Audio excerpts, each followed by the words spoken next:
orientation. Yeah, so we want to separate that. We want to make our society to understand what is the transgender about. Yeah, so a fair representative. Why they cannot follow the law? Like Singapore, they have a female IC. I'm a Malaysian IC, but without a female IC, as you know. Very sad, very, very sad. I go through so many things. Obviously, they even though they use some kind of equipment, but still we feel uncomfortable.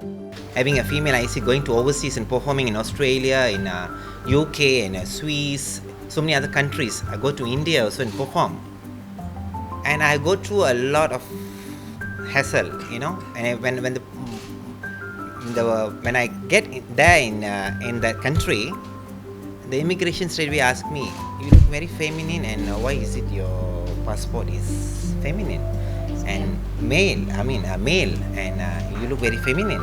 I said, this is what in our country, our government doesn't change our IC because they said this is religion under religion, And I said, no, that's not, we don't have all this problem here. Why is it you come from Malaysia, we have all this problem? Because a lot of Malaysians go overseas, they have this problem. I thank God, sometimes they don't check us. Sometimes they check. When they come and touch your breast, you feel so uncomfortable, being a woman, dress up as a woman, and then you come and touch every private part, you feel violated, and then you feel psychologically affected, A lot of children come and learn dancing with me for 40 years, We teach them discipline. Why can't we get IC? We are not teaching bad things, So I feel very sad. I hope the government will consider this. Something has to be done from here now onwards. Since the new government is there and we voted the new government, we will get a good answer for this.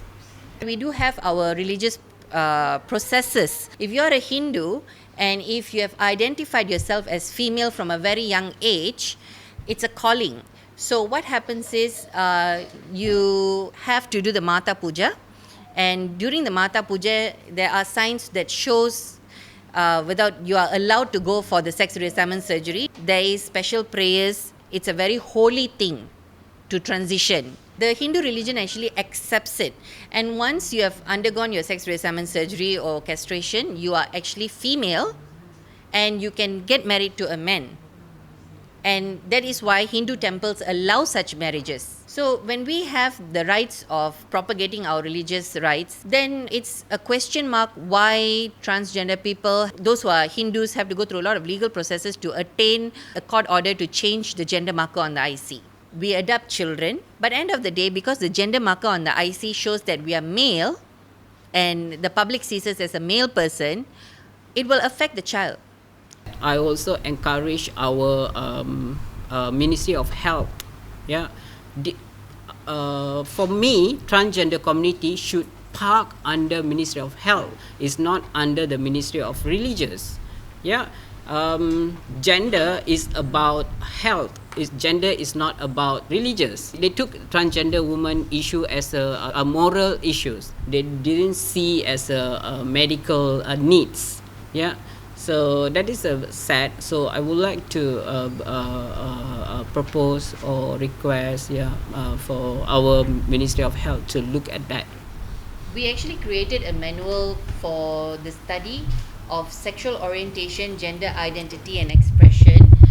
This was back in about 5 years ago with the United Nations.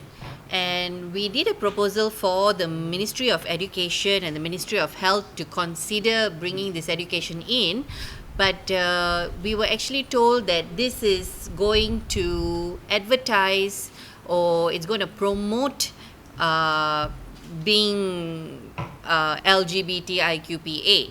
We strongly believe that the study of sexual orientation, gender identity and expression should be brought into Malaysia. Now, what is the study of sexual orientation, gender identity and expression? It teaches an individual what is the difference between sexual orientation, sexual behavior, gender identity and gender expression. Now, sexual orientation is the feeling whereby you are attracted to someone, which is a natural instinct.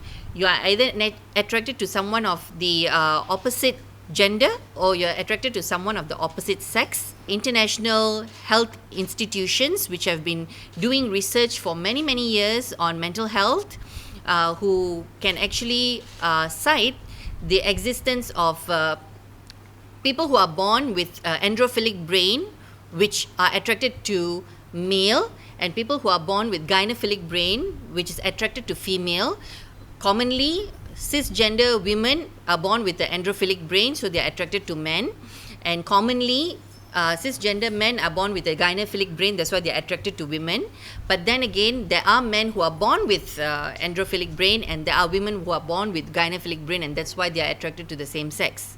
Sexual behavior is about having sex, who you have sex with, which doesn't necessarily mean that you're attracted to someone. And when it comes to gender identity, not everything is that way. You see, there are studies how gender identity was actually seen as a disorder and how it became known not to be a disorder and why they changed it to dysphoria, and then it has been removed from the context of mental illness and now it's under mental health. You see, there are evidences of people who are born with a brain gender identity that is opposite their anatomical sex.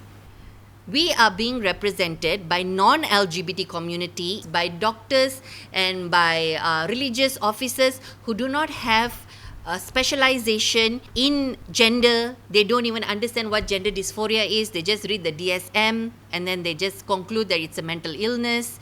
They don't know the development of the DSM throughout the years. My personal experiences, when I speak to the Ministry of Health, when I speak to Ministry of Education, a lot of them don't want to talk about it because their answer is, we don't practice this culture in Malaysia.